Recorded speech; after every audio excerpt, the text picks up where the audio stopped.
Well, it gives me great pleasure to introduce our next speaker this evening. She's a great lady, and that's Sarah Rafferty, and she's best known to all of us for her work playing Donna in that great TV program Suits, which just wrapped up last year after a very successful of 9 seasons. Well, aside from having a successful acting career, Sarah has also had a brilliant academic career. She holds a degree from Hamilton College and Yale and has also studied at Oxford.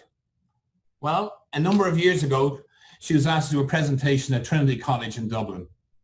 And I think that's when I first met Sarah. But that trip to Ireland for Sarah was a turning point for her because it really led to what has become a strong connection for Sarah and her Irish roots. I'll never forget it because she then decided after that trip that she wanted to plan a trip with her family to go back to Ireland again, which I was delighted to help her with. But I'll never forget it because she wanted to do a surprise trip to Ireland. And I said, Sarah, how can you do a surprise trip to Ireland? They've got to make sure they bring warm clothes. And they're not going to Florida, they're not going anywhere else. So she said, don't worry, she said, I've told them all they're going to Iceland. So we're well covered. So they only found out their true destination when they arrived at JFK to board the Aer Lingus plane to Ireland. Well, Sarah's passion for her Irish roots has just continued to grow.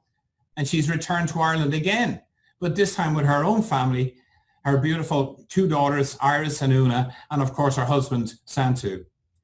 She's an American born right here, and she is well informed on American issues. But she's also had a unique understanding of Irish issues.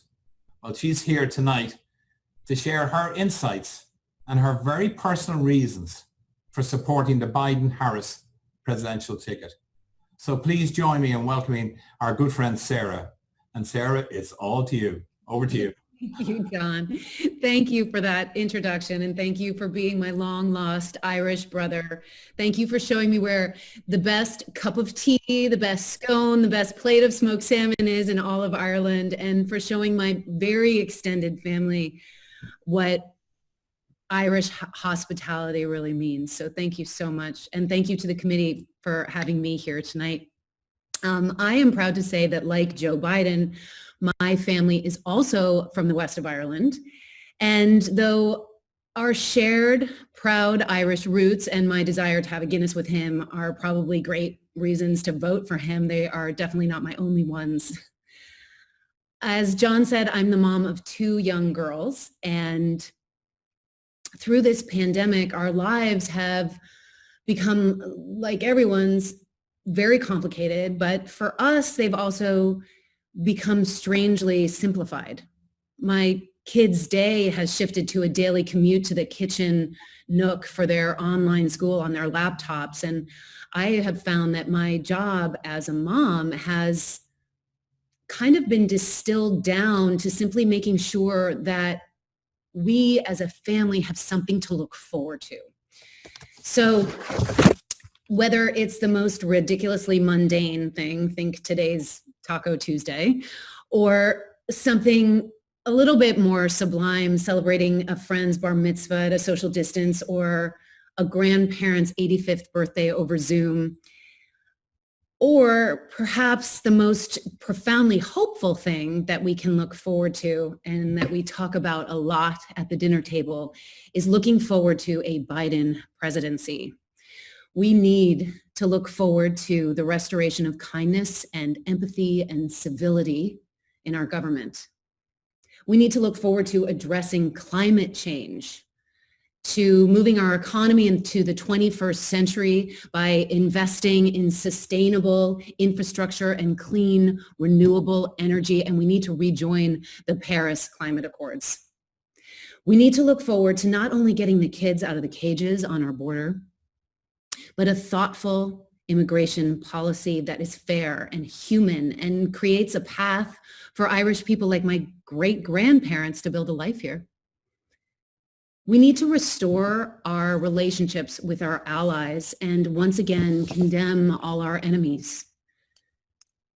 We need to look forward to investing in healthcare for everyone, into solving the income and educational inequalities that tear our country apart.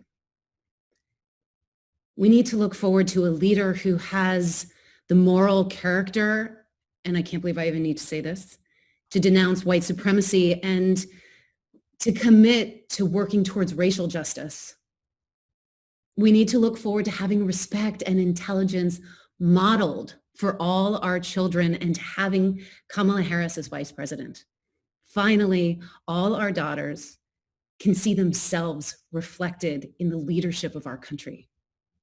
Our children can witness the respect she commands, not just when she gracefully refuses to be interrupted, but when she fights for all of us. We need to look forward to Joe Biden and Kamala Harris prioritizing unity and healing division. Needless to say, we can all jump out of bed and commute across the room to our laptops with energy when we can look forward to this. And of course, we all need to do our part. We need to get out the vote. We need to have everybody we know vote. We need everybody to vote early. I have spoken to every barista I have met since March. And if there weren't a pandemic, that would be hundreds and hundreds of baristas.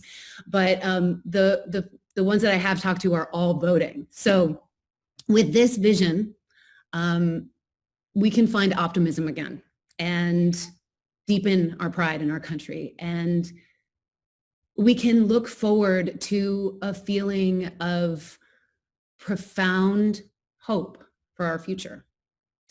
And that's why I'm voting for Joe Biden and why I'm going to have my 2 daughters place that ballot in the ballot box. Thank you.